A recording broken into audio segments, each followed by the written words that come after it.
Hello third class. आज हमारी second part की क्लास है। ये हमारा सेकंड पार्ट है इस लेसन का जो आज हम पढ़ेंगे। तो लास्ट टाइम जो हमने पढ़ा था वो था हार्डवेयर और इनपुट डिवाइस। ठीक है, आज हम पढ़ेंगे आउटपुट डिवाइस के बारे में कि आउटपुट डिवाइस क्या होते हैं। ये है output device. The output device are used to display the result and information.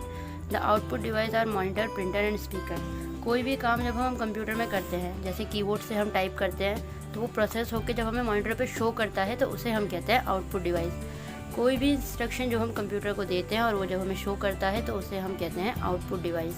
और आउटपुट डिवाइस सिर्फ मॉनिटर ही नहीं, प्रिंटर भी है, क्योंकि प्रिंटर से प्रिंट होता है पेपर और वो हमारे पास आता है जो रिज़ल्ट जो हमें चाहिए होता है। स्पीकर है, कोई चीज़ हम रिकॉर्ड करते हैं तो वो हम किसके थ्रू सुन सकते हैं? स्पीकर के थ्रू। तो ऐसी चीज़ें जो हमारे काम के परिणाम को दिखाती हैं वो आउटपुट डिवाइस है। ठीक है, तो इसमें क्या क्या कौन कौन से हैं आउटपुट डिवाइस हमारे? Monitor, printer and speaker. अब नेक्स्ट है हमारा स्टोरेज डिवाइस। स्टोरेज का मतलब होता है किसी चीज़ को जमा करके रखना। Storage device are special device use to store data and instruction in a computer.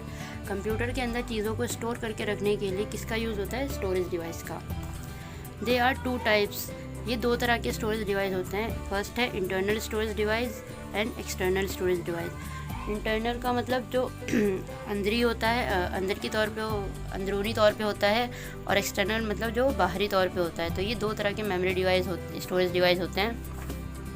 They can be compare to the memory of a human brain. तो जैसे आज हमारा दिमाग होता है उसी तरीके से कंप्यूटर में स्टोरेज डिवाइस होता है जो चीज़ों को स्टोर करके रखता है। ठीक है, external hard disk CD, DVD and USB pen drives are some example of external storage device. जो एक्सटर्नल स्टोरेज डिवाइस होते हैं जो बाहरी तौर पे होते हैं, जिनको हम बाहर से यूज़ कर सकते हैं। जैसे हम कुछ स्टोर करते हैं, पेन ड्राइव होती है, हम उसमें कुछ स्टोर करते हैं, उसको अपने कंप्यूटर से कनेक्ट करते हैं और फिर हम उसका जो भी हमने उसके अंदर स्टोर कर रखा होता है वो हमें वो शो करता है। और कुछ डिवाइस ऐसे होते हैं जो पहले से ही CPU के अंदर और कंप्यूटर के अंदर स्टोर होते हैं और उसके अंदर चीज़ें स्टोर हो जाती हैं। ठीक है, तो जो अंदर स्टोर होती है वो इंटरनल डिवाइस है। जो हम बाहर से कुछ अलग से स्टोरेज डिवाइस लगाते हैं वो है internal storage device. The computer has some memory acting as internal storage device apart from the internal hard disk. उसके पास इंटरनल हार्ड डिस्क के अलावा भी इंटरनल स्टोरेज डिवाइसेस होते हैं। तो जैसे CD है, CD इंटरनल में नहीं आता है, CD एक्सटर्नल में आता है, क्योंकि वो आप अलग से लगाते हो, वो पहले से कंप्यूटर के अंदर फिट नहीं होता है। ठीक है, external hard disk, DVD, pen drive, ये सारे एक्सटर्नल वाले हैं जो हम अलग से यूज़ करते हैं। अंदर वाले में हार्ड डिस्क आता है। ठीक है, तो अब आपको समझ में आ गया होगा स्टोरेज डिवाइस क्या होते हैं। अब अगला है टॉपिक आपका software. A software is a set of instruction given to the computer to do. A software is a set of instruction given to the computer to do a particular task. Example are Notepad, MS Paint. ये सब software वो होता है जो computer को बताता है कि उसे क्या करना है क्या नहीं करना है। सॉफ्टवेयर को आप देख नहीं सकते, हार्डवेयर को आप देख भी सकते हो, छू भी सकते हो, लेकिन सॉफ्टवेयर एक प्रोग्राम की तरह होता है जो कंप्यूटर के अंदर होता है और उसके ज़रिए ही वो काम करता है।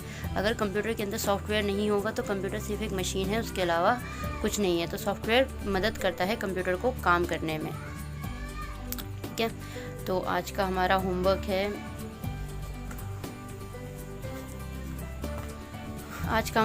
है, पिछली बार की तरह हमारी वर्ड मीनिंग्स जो आपको लेसन को समझने में मदद करेंगी। रिज़ल्ट का मतलब होता है परिणाम। ठीक है, इंटरनल मतलब अंदर की तरफ जो होता है और एक्सटर्नल मतलब बाहरी।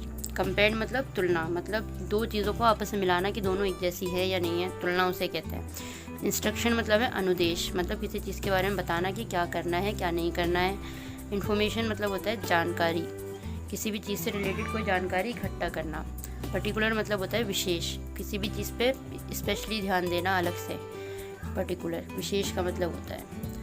क्वेश्चन आंसर है आपके दो, इसमें है राइट एनी 5 आउटपुट डिवाइस। आज आपने आउटपुट डिवाइस के बारे में पढ़ा है तो आपको 5 आउटपुट डिवाइस के नाम लिखने हैं। आप उससे ज़्यादा भी लिख सकते हो, लेकिन अगर नहीं भी आता है तो 5 आपको लिखने हैं। 3 तो आपके बुक में ही थे, मॉनिटर, स्पीकर और क्या कहते हैं, ये 2-3 आपकी बुक में थे और बाकी आपको अलग से लिखने हैं।